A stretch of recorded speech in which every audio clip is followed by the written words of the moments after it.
ഏത് ആളുകളായാലും ശരി, അതിപ്പോൾ കവികളാവണമെന്നില്ല, എഴുത്തുകാരനാവണമെന്നൊന്നുമില്ല. ഈ ഭാരതപ്പുഴയുടെ പല ദൃശ്യങ്ങളും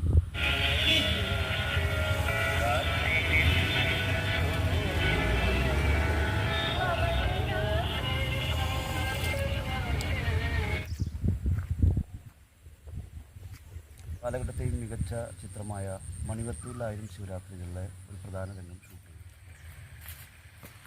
രേഷ്മ CK വ്ലോഗിൻ്റെ മറ്റൊരു വീഡിയോയിലേക്ക് എല്ലാ കൂട്ടുകാർക്കും സ്വാഗതം. ഒരു വള്ളുവനാടൻ ക്ഷേത്രവും പരിസര കാഴ്ചകളും ലൊക്കേഷൻ വിശേഷങ്ങളൊക്കെയാണ് ഈ വീഡിയോയിൽ. പാലക്കാട് ജില്ലയിലെ തൃത്താല പട്ടാമ്പി റൂട്ടിൽ കണ്ണന്നൂർ ഗ്രാമത്തിൽ സ്ഥിതി ചെയ്യുന്ന കണ്ണന്നൂർ ഭഗവതി ക്ഷേത്രം.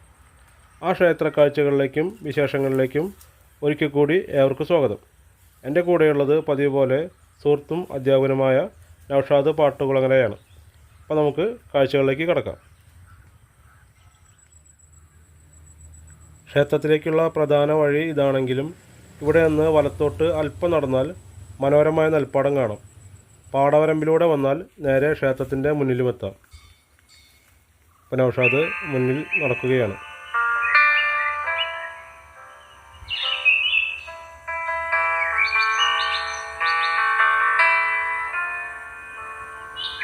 പ്രിയ സുഹൃത്തുക്കളെ, നമസ്കാരം.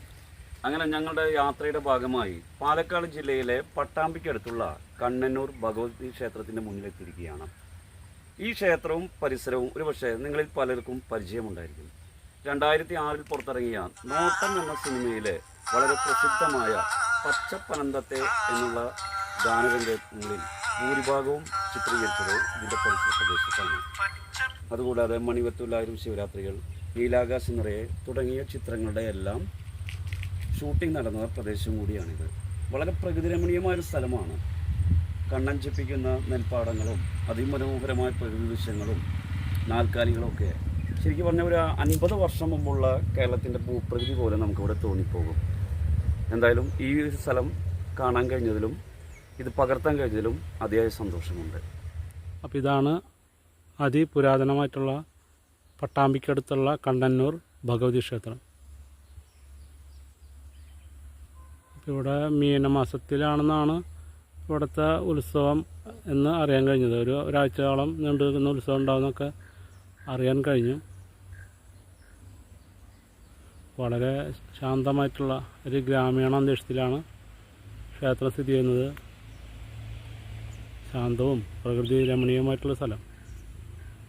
മറ്റൊരു പ്രത്യേകത എന്ന് പറയുന്നത് ഈ ക്ഷേത്രത്തിൻ്റെ മുന്നിലൂടെയാണ് ഭാരതപ്പുഴ കടന്നു പോകുന്നത്.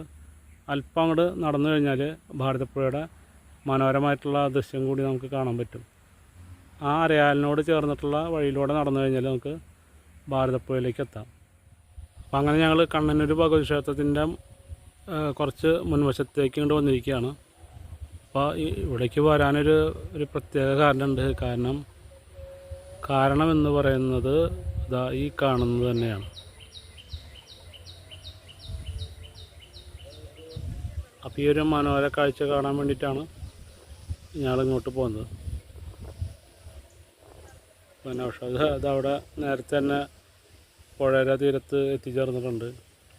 ശാന്തത ഒക്കെ ഇഷ്ടപ്പെടുന്ന ആളുകൾക്ക്, പ്രകൃതിയോട് കൂടുതൽ അടുത്ത് നിൽക്കുന്ന ആളുകൾക്കൊക്കെ വളരെ ഇഷ്ടം തോന്നുന്നൊരു സ്ഥലം കൂടിയാണിത്.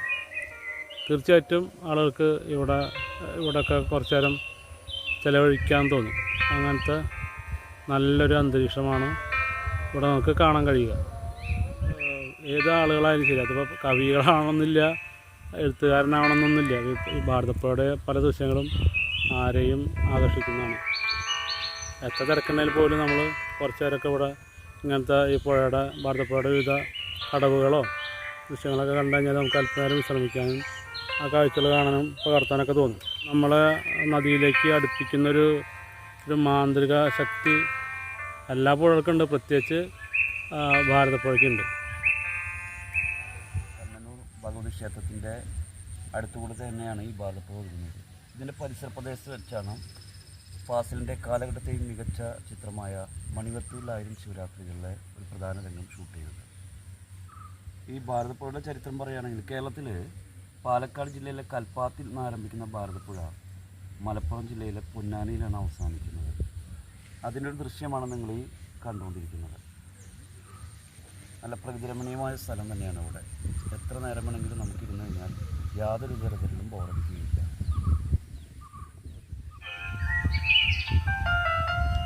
കൂടുതൽ വിവരങ്ങളൊന്നും ഉൾപ്പെടുത്താൻ സാധിച്ചിട്ടില്ല, പോരായ്മകൾ കാണും. എന്നിരുന്നാലും ഈ ചെറിയ വീഡിയോ നിങ്ങൾക്ക് ഇഷ്ടപ്പെടുമെന്ന് വിശ്വസിക്കുന്നു. അപ്പോൾ ലൈക്കും കമൻറ്റും തരിക. ആദ്യമായിട്ട് കാണുന്നവരാണെങ്കിൽ ചാനൽ സബ്സ്ക്രൈബും ചെയ്യുക. വ്യത്യസ്തമായ കാഴ്ചകളും വിശേഷങ്ങളുമായി വീണ്ടും വരാം. ഇതുവരെയുള്ള നിങ്ങളുടെ സപ്പോർട്ടിന് നന്ദി പറയുന്നു. എല്ലാവർക്കും നന്മ നേർന്നുകൊണ്ട് സുധീഷ് ചിറ്റിലടത്ത്.